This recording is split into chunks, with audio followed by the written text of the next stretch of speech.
Donc, j'ai pu enregistrer ma session de trading aujourd'hui qui m'a permis de passer la première étape de mon challenge FTMO. Donc, c'est juste un petit compte de 10 000 $. 3 premiers jours de challenge, j'étais à peu près en break-even. Et puis aujourd'hui, donc le 20 août, j'ai réussi à faire les 10%. Je suis sur l'USD CHF, j'ai exécuté des trades en intraday. La logique du trade, c'est exactement ce dont je parlais lors de ma vidéo précédente. Donc, étant donné qu'on est sur l'USD CHF, j'ai d'abord analysé le dollar, qui était clairement bearish.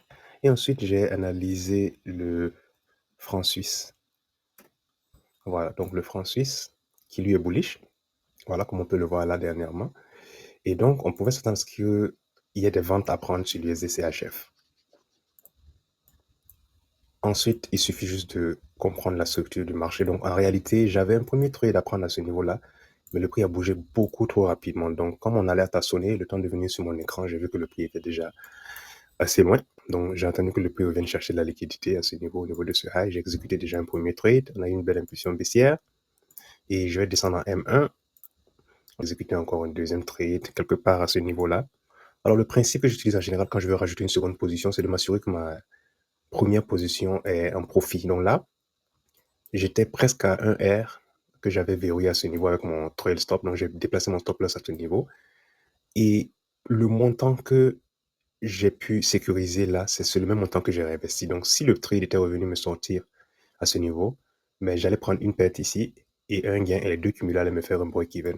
Par contre, si ça continue de descendre, on aura vraiment un risk-reward très intéressant parce qu'on aura là un plus 3, là un peu plus de 2, donc on sera à plus de 5 R. Donc là, on est de retour sur MetaTrader. Donc là, j'ai mon premier ordre que j'ai exécuté à ce niveau-là quand on a cherché cette liquidité. Et le deuxième ordre, et j'ai monté profit au niveau de ce lot. Juste là que je m'attends à ce que le prix vienne chercher aujourd'hui.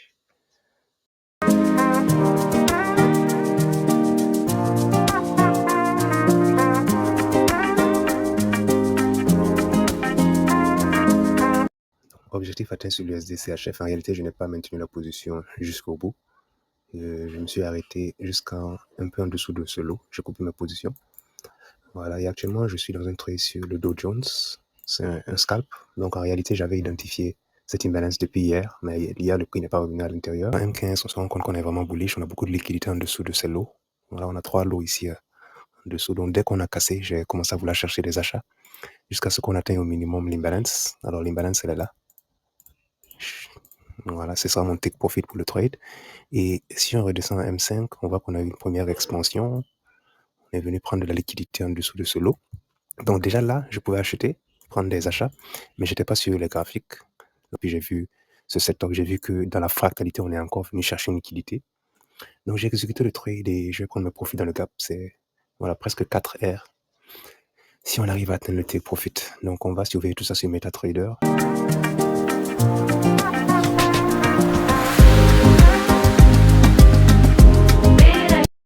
Bon, j'ai déjà sécurisé ma position et il y a une belle imbalance que j'aime.